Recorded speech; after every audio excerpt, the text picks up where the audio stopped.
Hi friends, ಹೇಗಿದ್ದೀರಾ? ದೇವರ ಪರಿಶುದ್ಧ ನಾಮಕ್ಕೆ ಸ್ತೋತ್ರವಾಗಲಿ. ನೋಡಿ, ಬೈಬಲ್ ಇನ್ಫಾರ್ಮೇಷನ್ ಈ ದಿನ ನಮ್ಮ ವಿಡಿಯೋದಲ್ಲಿ ಹೊಸ ಒಡಂಬಡಿಕೆಯ ಕುರಿತಾಗಿ ನೋಡೋಣ. ಕಳೆದ ವಿಡಿಯೋದಲ್ಲಿ ಹಳೆಯ ಒಡಂಬಡಿಕೆಯ ಕುರಿತಾಗಿ ವಿಡಿಯೋ ಮಾಡಿ ಅಪ್ಲೋಡ್ ಮಾಡಿದ್ದೇವೆ. ಯಾರಾದರೂ ನೋಡಿಲ್ಲ ಅಂದರೆ ಈ ವಿಡಿಯೋ ಆದ ಮೇಲೆ ಆ ವಿಡಿಯೋ ಕೂಡ ನೀವು ನೋಡ್ಕೊಂಬನ್ನಿ.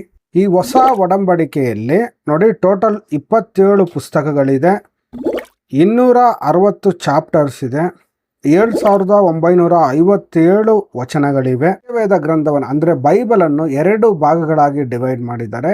ಒಂದು ಹಳೆ ಒಡಂಬಡಿಕೆಯಲ್ಲಿ 39 ಪುಸ್ತಕಗಳಿದೆ. ಹೊಸ ಒಡಂಬಡಿಕೆಯಲ್ಲಿ 27 ಪುಸ್ತಕಗಳಿವೆ. ಈ 27 ಪುಸ್ತಕಗಳನ್ನು 5 ಭಾಗಗಳಾಗಿ ಡಿವೈಡ್ ಮಾಡ್ಬೋದು. ಮೊದಲನೇದಾಗಿ ನೋಡುವಾಗ ಗಾಸ್ಪೆಲ್ಸ್ 4 ಪುಸ್ತಕಗಳಿವೆ. ನೋಡಿ, ಸುವಾರ್ತೆಯ ಪುಸ್ತಕಗಳು 4 ಪುಸ್ತಕಗಳಿದೆ. ಈ ಸುವಾರ್ತೆಯ ಪುಸ್ತಕಗಳಲ್ಲಿ ಏನು ಬರೆಯಲ್ಪಟ್ಟಿದೆ ಎಂದು ನೋಡುವಂಥ ಸಂದರ್ಭದಲ್ಲಿ ನೋಡಿ, ಹಳೆಯ ಒಡಂಬಡಿಕೆಯಲ್ಲಿ ಹೇಳಿರುವ ಪ್ರವಾದನೆಯ ಮಾತುಗಳು ಹೊಸ ಒಡಂಬಡಿಕೆಯಲ್ಲಿ ನೆರವೇರಿರುವ ಸಂದರ್ಭವನ್ನು ನೋಡಬಹುದು. ಯೇಸುವಿನ ಜನನ ಮತ್ತು ಯೇಸುವಿನ ಜೀವನ ಮತ್ತು ಯೇಸುವಿನ ಶ್ರಮೆ ಮತ್ತು ಆತನ ಮರಣ ಪುನರುತ್ಥಾನಗಳನ್ನು ಈ ಸುವಾರ್ತೆಯ ಪುಸ್ತಕಗಳಲ್ಲಿ ನೋಡಬಹುದು. ಹಾಗೆಯೇ ಯೇಸು ಮಾಡಿದಂಥ ಅದ್ಭುತ ಕಾರ್ಯಗಳು, ಆಶ್ಚರ್ಯ ಕಾರ್ಯಗಳು, ಅನೇಕ ಕುರುಡರಿಗೆ, ಕುಂಟರಿಗೆ ಆತನು ಸ್ವಸ್ಥತೆಯನ್ನು ಕೊಟ್ಟಿರುವಂತಹ ಸಂದರ್ಭ, ಯೇಸುವಿನ ಮಾತಿನ ಮೂಲಕ ಅನೇಕ ವ್ಯಕ್ತಿಗಳಿಗೆ ಸೌಖ್ಯ ಕೊಟ್ಟಿರುವಂಥ ಒಂದು ಸಂದರ್ಭವನ್ನು ಈ ಸುವಾರ್ತೆಯ ಪುಸ್ತಕಗಳಲ್ಲಿ ನೋಡಬಹುದು.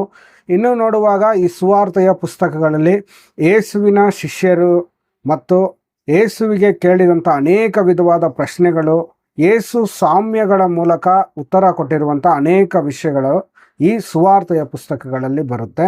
ಎರಡನೇದಾಗಿ ನೋಡುವಾಗ ಆಕ್ಟ್ಸ್ ಆಫ್ ದ ಅಪೋಸ್ಟಲ್ಸ್ ಒಂದು ಪುಸ್ತಕ ಇರುತ್ತೆ. ನೋಡಿ, ಇದನ್ನು ಹಿಸ್ಟಾರಿಕಲ್ ಬುಕ್ ಎಂದು ಕರೆಯುತ್ತಾರೆ, ಚರಿತ್ರೆಯ ಪುಸ್ತಕ. ಈ ಪುಸ್ತಕದಲ್ಲಿ ನಾವು ನೋಡುವಂಥ ಸಂದರ್ಭದಲ್ಲಿ ನೋಡಿ, ಪರಿಶುದ್ಧಾತ್ಮನ ಆಗಮನ ಮತ್ತು ಸಭೆಯ ಒಂದು ಪ್ರಾರಂಭವು ಈ ಪುಸ್ತಕದಲ್ಲಿ ಕಾಣಬಹುದು. ನೋಡಿ, ಆದಿ ಸಭೆಯಲ್ಲಿ ಕ್ರೈಸ್ತರು ಅಂದರೆ ಮೊದಲ ಕ್ರೈಸ್ತರು ಅನುಭವಿಸಿರುವ ಶೋಧನೆಗಳು, ಶ್ರಮೆಗಳು, ಆದರೂ ಅವರು ನಂಬಿಕೆಯಿಂದ ಜೀವನ ಮಾಡಿದಾಗ ದೇವರು ಮಾಡಿದಂಥ ಅನೇಕ ಅದ್ಭುತ ಕಾರ್ಯಗಳನ್ನು ಸಹ ಈ ಒಂದು ಪುಸ್ತಕದಲ್ಲಿ ನಾವು ನೋಡಬಹುದು. ಈ ಪುಸ್ತಕದಲ್ಲಿ ಮುಖ್ಯವಾಗಿ ಕಾಣಲ್ಪಡುವ ಒಬ್ಬ ವ್ಯಕ್ತಿ ಅಪೊಸ್ತಲನಾದ ಪೌಲನು. ಮೂರನೇದಾಗಿ ನೋಡುವಾಗ ಪೌಲಿನ್ ಎಪಿಸ್ಟಲ್ಸ್ 13 ಪುಸ್ತಕಗಳಿವೆ.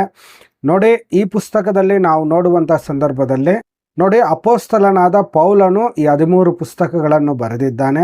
ಆತನು ನೋಡಿ, ಆದಿಮ ಸಭೆಗೆ ಅಂದರೆ ಮೊದಲ ಕ್ರೈಸ್ತ ಸಭೆಗೆ, ಕ್ರೈಸ್ತ ವಿಶ್ವಾಸಿಗಳಿಗೆ ಆತನು ಎಚ್ಚರಿಕೆಯನ್ನು ನೀಡುವಂಥ ಅನೇಕ ವಾಕ್ಯಗಳು ಮತ್ತು ಅನೇಕವಾದ ಸುಳ್ಳು ಬೋಧನೆಗಳು, ತಪ್ಪಾದ ಬೋಧನೆಗಳಿಂದ ಅವರನ್ನು ಸರಿಪಡಿಸಿಕೊಳ್ಳುವ ಮಾರ್ಗಗಳು ಮತ್ತು ಸಭೆಯ ನಾಯಕತ್ವ, ಸಭೆಯಲ್ಲಿ ಯಾವ್ಯಾವ ವಿಷಯ ಮಾಡಬೇಕು, ಯಾವ್ಯಾವ ಕಾರ್ಯಗಳನ್ನು ಮಾಡಬಾರದು ಮತ್ತು ಕ್ರೈಸ್ತರು ಯಾವ ರೀತಿಯಾಗಿ ಜೀವನ ಮಾಡಬೇಕೆಂಬುದಾಗಿ ಅನೇಕ ವಿಷಯಗಳು ಈ ಪತ್ರಿಕೆಗಳಲ್ಲಿ ಬರೆಯಲ್ಪಟ್ಟಿದೆ.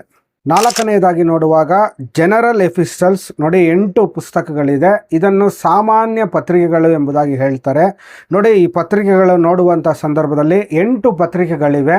ನೋಡಿ, ಈ ಪತ್ರಿಕೆಗಳು ಎಲ್ಲ ಕ್ರೈಸ್ತರಿಗೂ, ಬರೀ ಕೆಲವರಿಗೆ ಮಾತ್ರವಲ್ಲ, ಯಾರ್ಯಾರು ಯೇಸುವನ್ನು ನಂಬಿದ್ದಾರೋ ಅವರೆಲ್ಲರಿಗೂ ಈ ಪತ್ರಿಕೆಗಳು ಅನ್ವಯವಾಗುತ್ತೆ. ನೋಡಿ, ಒಬ್ಬ ನಾಯಕನು ಯಾವ ರೀತಿಯಾಗಿರಬೇಕು ಮತ್ತು ಪ್ರೀತಿ, ನಂಬಿಕೆಯ ಕುರಿತಾಗಿ ಯೇಸುವಿನ ಮೇಲೆ ನಾವು ಎಷ್ಟು ಪ್ರೀತಿ ಇಡಬೇಕು, ದೇವರ ಮೇಲೆ ನಂಬಿಕೆ ಯಾವ ರೀತಿಯಾಗಿರಬೇಕು, ನಾವು ನಂಬಿಕೊಂಡು ಜೀವನ ಮಾಡುವಂಥ ಸಂದರ್ಭದಲ್ಲಿ ಯಾವ್ಯಾವ ಕಾರ್ಯವಾಗುತ್ತೆ ಎಂಬುದಾಗಿ ಅನೇಕ ವಿಷಯಗಳು ಈ ಸಾಮಾನ್ಯ ಪತ್ರಿಕೆಗಳಲ್ಲಿ ಬರೆಯಲ್ಪಟ್ಟಿದೆ. ಕೊನೆಯದಾಗಿ ನೋಡುವಾಗ ರೆವೆಲೇಷನ್, ಬುಕ್ ಆಫ್ ರೆವೆಲೇಷನ್ ನೋಡಿ, ಪ್ರಕಟಣೆಯ ಗ್ರಂಥ. ನೋಡಿ, ಇದು ಒಂದೇ ಒಂದು ಪುಸ್ತಕವಿದೆ. ಈ ಪುಸ್ತಕವನ್ನು ನೋಡುವಂಥ ಸಂದರ್ಭದಲ್ಲಿ ಕೆಟ್ಟದರ ಮೇಲೆ ಒಳ್ಳೆಯದರ ಜಯ ಎಂಬುದಾಗಿ ನೋಡಬಹುದು. ನೋಡಿ, ಸೈತಾನನ ಮೇಲೆ ದೇವರ ಒಂದು ಜಯ ಎಂದು ಕರೆಯಬಹುದು. ನೋಡಿ, ಈ ಪುಸ್ತಕದಲ್ಲಿ ನಾವು ಓದುವಂಥ ಸಂದರ್ಭದಲ್ಲಿ 7 ಸಭೆಗಳ ಕುರಿತಾಗಿ ದೇವರು ಹೇಳಿರುವ ತನ್ನ ವಿಶೇಷವಾದ ಮಾತುಗಳನ್ನು ನೋಡಬಹುದು. ನೋಡಿ, ಈ ಪುಸ್ತಕವನ್ನು ಅಪೊಸ್ತಲನಾದ ಯೋಹಾನನು ಬರೆದಿದ್ದಾನೆ. ದೇವರು ಯೋಹಾನನಿಗೆ ತನ್ನ ಒಂದು ಜ್ಞಾನವನ್ನು, ತಿಳುವಳಿಕೆಯನ್ನು ಕೊಟ್ಟಂಥ ಸಂದರ್ಭದಲ್ಲಿ ನೋಡಿ, ತನ್ನ ಪ್ರತ್ಯಕ್ಷತೆಯನ್ನು ನೋಡಿ ಯೋಹಾನನು ಈ ಪುಸ್ತಕವನ್ನು ಬರೆದಿದ್ದಾನೆ. ನೋಡಿ, ಈ ದಿನ ನಾವು ಹೊಸ ಒಡಂಬಡಿಕೆಯ ಕುರಿತಾಗಿ ಬೇಸಿಕ್ ಇನ್ಫಾರ್ಮೇಷನ್ನ ಈ ವಿಡಿಯೋದಲ್ಲಿ ನೋಡಿದ್ದೇವೆ.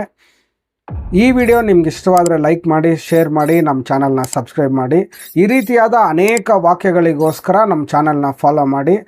ದೇವರು ನಿಮ್ಮನ್ನು ಹೆಚ್ಚಾಗಿ ಆಶೀರ್ವದಿಸಲಿ. ನಾನು ನಿಮಗೋಸ್ಕರ ಪ್ರಾರ್ಥನೆ ಮಾಡ್ತೇನೆ. ಪ್ರಾರ್ಥನೆಯಲ್ಲಿ ಏಕೀಭವಿಸಿ. ಪರಿಶುದ್ಧನಾದ ದೇವರೇ, ಅಪ್ಪ, ಈ ಒಳ್ಳೆಯ ಸಂದರ್ಭಕ್ಕಾಗಿ ಸ್ತೋತ್ರ ಸ್ವಾಮಿ. ಈ ವಿಡಿಯೋ ನೋಡುವ ಪ್ರತಿಯೊಬ್ಬ ಮಗನನ್ನು ಮುಟ್ಟು ಆಶೀರ್ವದಿಸು, ಬಲಪಡಿಸಪ್ಪ. ಎಲ್ಲ ಕಾರ್ಯಗಳಲ್ಲಿಯೂ ನೀನು ಜೊತೆಯಾಗಿದ್ದು ನಡೆಸು. ಯೇಸುವಿನ ನಾಮದಲ್ಲಿ ಕೇಳಿಕೊಳ್ಳುತ್ತೇವೆ ತಂದೆಯೇ, ಆಮೇನ್.